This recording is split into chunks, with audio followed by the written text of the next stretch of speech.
Coming up in this WrestleTalk news, Triple H not happy with WWE, more release star return details, my review of last night's Raw, and more. Smash that subscribe button, yo, for daily wrestling news. Support WrestleTalk!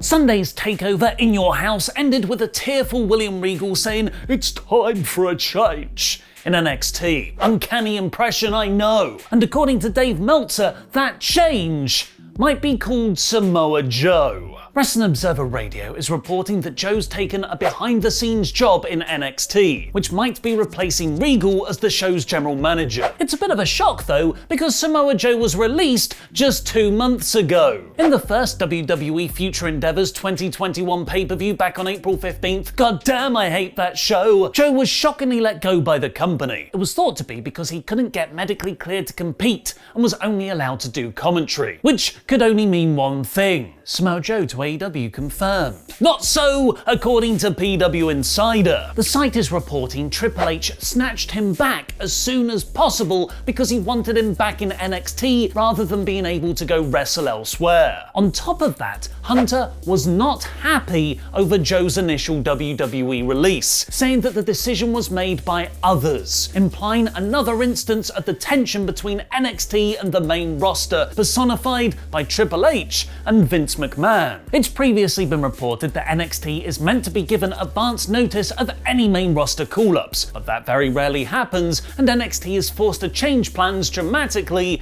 and quickly. Triple H was further annoyed because he was the person who brought Joe into WWE in the first place back in 2015, as part of a unique deal that would let him keep his name and even wrestle for other promotions, although that later part was quickly scrapped. Fightful Select add that Triple H is a major proponent of Joe and wanted him almost immediately upon hearing of his initial release, again implying that Triple H isn't a major player in deciding who is and isn't released by the company. While Joe will reportedly focus on non-wrestling duties in NXT because of a history of concussion issues, the belief is he could wrestle at some point. Do you think Triple H is annoyed with Vince? Let me know in the comments, because I'll be replying to people for the first 30 minutes after this video goes live from out of nowhere.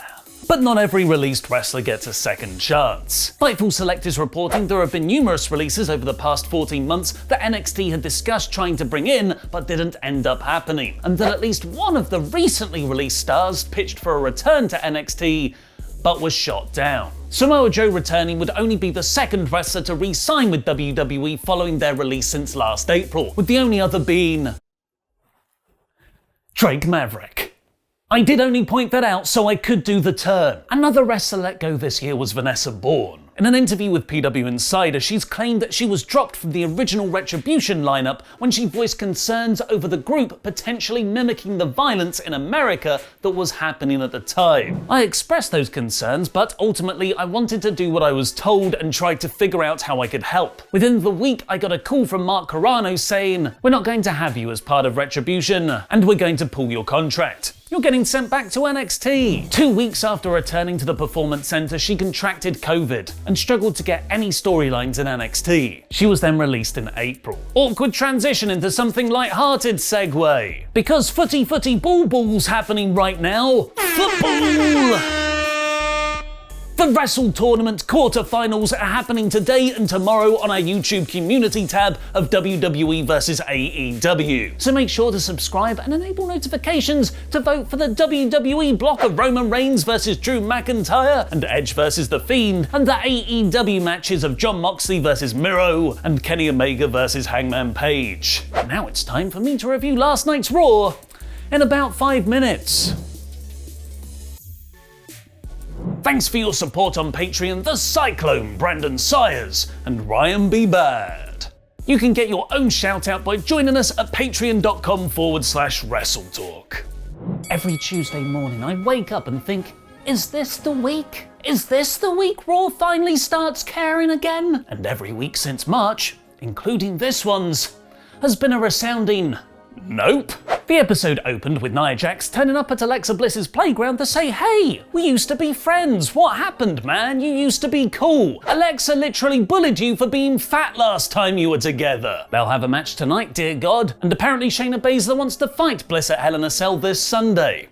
So I guess she's fine. just a week after being attacked by a supernatural puppet. Oh, you heard me right, it is a go-home show, as in go home WWE, I don't want to watch Raw anymore. Adhering to Triple H's vision of true gender equality, which is booking both the men and women just as bad as each other, Charlotte then tried to beat Nikki Cross, but lost via countout because she was distracted by Rhea Ripley just sitting there on commentary. WWE's creative speciality. Finishes where everyone comes off worse. Rhea Ripley beat Asuka later on, which should give her momentum, but didn't, because I'm bored of having to see them wrestle 18 times over the last 2 months. Charlotte attacked Rhea afterwards dressed as some kind of sexy flame, and got her nose busted open as they attempted a pull-apart brawl angle. Let's party like it's 2008. Jeff Hardy took on John Morrison next and lost both clean and quickly to a Starship Pain. Nobody gets hit by a Starship Pain. Cedric Alexander had come out by this point to accuse a man who just easily lost of being a sore winner, leading to Jeff challenging him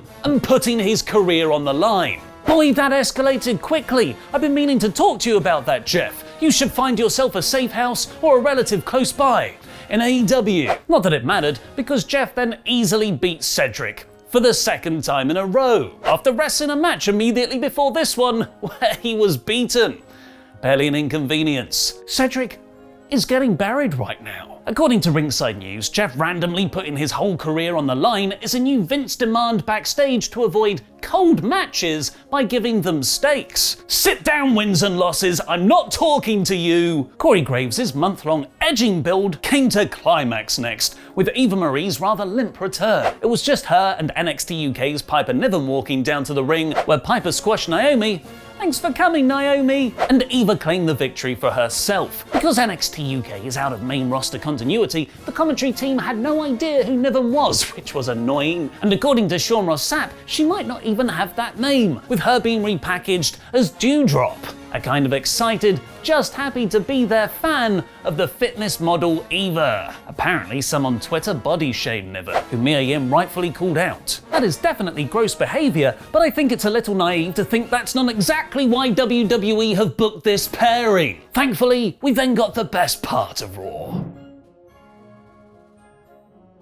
After Dana Brooke and Mandy Rose almost got some characters in a backstage brawl with Tamina and Natalya, RK Bro took on the New Day in a match that's been neatly building for a month. Every bit of RK Bro's act is steeped in character, from Riddle partying along to Orton's entrance music to their in-ring tag team tandem. And what elevates it even further is their relationship to their opponents. Riddle and Woods' chemistry is pure fire, while Orton and Kofi have a lengthy history together. This wasn't the standard WWE tag template either, being far more back and forth than just worked over wrestler hot tag. They ran through 2 commercial breaks, which saw Orton do a powerbomb, Riddle awesomely bridge out of a pin, and you guessed it, an RKO from out of nowhere on Woods that genuinely made me yelp out loud. This has been a perfectly told story so far, but this New Day match felt like the blow off of this part for now. Either RK Bro move on, there's a stipulation introduced, or a heel turn somewhere. As great as this is, I don't want to just see them do the same thing over and over. Hopefully it's something to do with MVP, who had an excellent dueling promo with Kofi afterwards, saying the New Day was holding him back. If Bliss vs Baszler is the kind of creative WWE have, maybe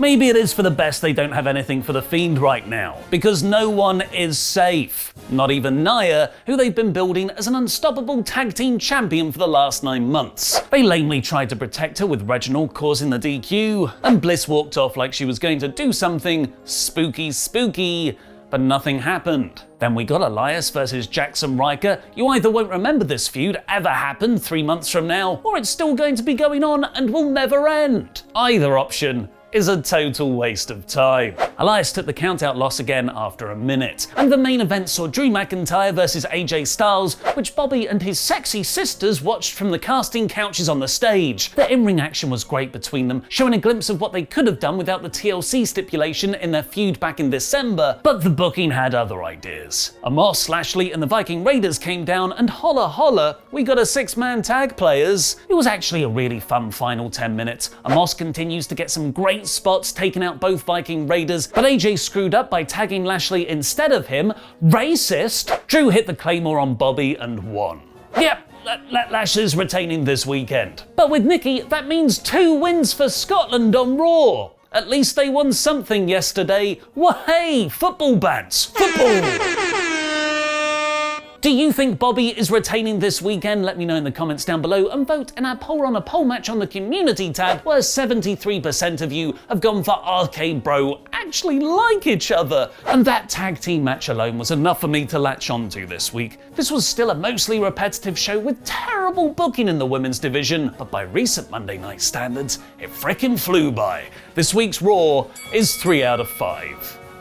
WrestlingNews.co reports Vince McMahon doesn't want to portray Roman as a cowardly heel who gets his ass kicked 50% of the time. He's the guy who will carry the company for the next few years, and Vince sees him as his top priority. Protect Roman at all costs. Which is likely why SmackDown has become such a repetitive show these last few months.